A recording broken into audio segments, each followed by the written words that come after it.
नमस्कार।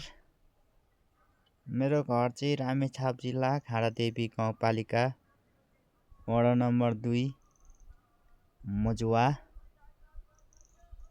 म विगत 4 वर्ष अगाडिदेखि एक्सिडेन्टमा परेर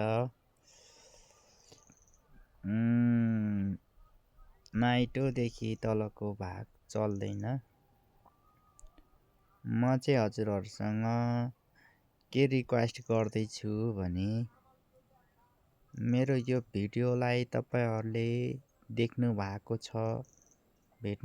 छ भने सब्सक्राइब गरेर एउटा कमेन्ट लेखिदिनु होला। अनि अलिअलि 10-12 जना साथीहरूलाई सेयर गरेर बिचरा यो मान्छेलाई एउटा सब्सक्राइब गरेर